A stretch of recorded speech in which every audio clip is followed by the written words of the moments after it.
the Prophet ﷺ camped outside of Mecca, and as was his habit, he stood up to pray tahajjud, and he began reading his Qur'an in tahajjud. What happened is what Allah mentions in Surah Al-Ahqaf, وَإِذْ صَرَفْنَا إِلَيْكَ نَفَرًا مِنَ الْجِنِّ يَسْتَمِعُونَ الْقُرْآنَ. When we caused a group of jinn to come pass by you, and they started listening to the Qur'an. فَلَمَّا حَضَرُوهُ قَالُوا أَنصِتُوا. When they were in your presence and they heard this Qur'an, they all said, quiet, listen. If the world of men had rejected him, the world of jinn says, quiet, listen. If the world of the people of Ta'if had mocked him, the world of the jinn stopped dead on its track.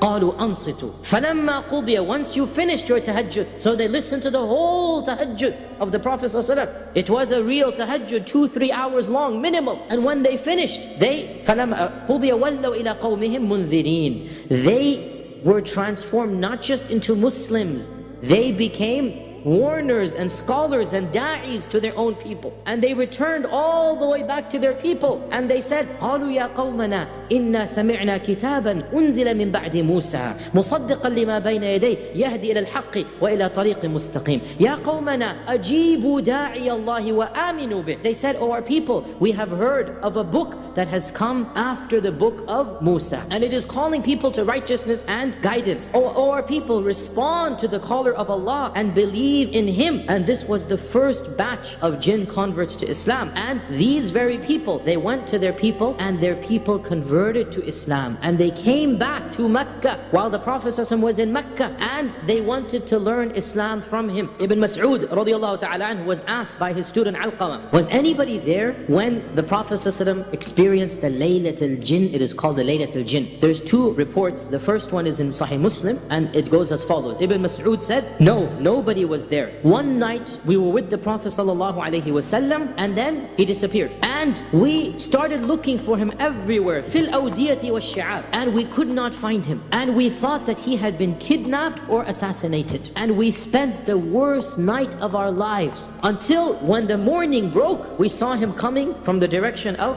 Ghar Hira. So they said, Ya Rasulullah, where were you? We missed you, we couldn't find you. And so the Prophet ﷺ said, atani da'in min al-jinn, that one of the callers of the jinn came to me, telling me there's a congregation waiting for you. So I went out to meet with them, and I recited Qur'an to them. He said, do you want to come with me to see the remnants? They said, of course. So Ibn Mas'ud said, he walked with us and he showed us their campsite. He showed us the fires that they had lit. So he showed us the after effects of that, even though of course the Sahaba were right there. They didn't see it because this is the world of the jinn. This is the version in Sahih Muslim. There's another version in Mustadrak al-Hakim, and that is that the Prophet ﷺ once, while he was in Mecca, he said, whoever wants to come with me to be with the matter of the jinn, Amr al-Jinn, can come with me. So Ibn Mas'ud said, I was the only one who went. And we started walking until we came to a valley outside of Mecca, and he drew a line in the sand, the Prophet ﷺ, and he said, sit here and do not move from this spot until I come back. So the Prophet ﷺ continued walking, and he recited Qur'an, and black clouds started appearing around him until he disappeared into those black clouds, until I could hear him but I could not see him. And there was a whirling of clouds around him until it just disappeared in front of my eyes. And one group of these clouds remained in the distance, but the Prophet ﷺ was gone. I couldn't see him. So basically the group split up. Some remained and some took the Prophet ﷺ somewhere. And I waited until Fajr, and then I saw the Prophet ﷺ come back, and when he came back he said, where is the other group of jinn? So Ibn Mas'ud pointed to the clouds in the distance and said, it's over there. So the Prophet ﷺ gave them some bones and some animal dung, and he told them that these bones would be food for them and the animal dung would be food for their animals. And therefore this shows us, by the way, that even the jinns have animals. So there's something called animal jinns as well. Now this portion of the hadith is mentioned in Bukhari and Muslim and in many different portions, and that is that the Prophet ﷺ said that the jinn basically asked him, where will we get our food from? So the Prophet ﷺ said, every bit of bone that my ummah eats and mentions Allah's name over, every bone shall become flesh for you. So whatever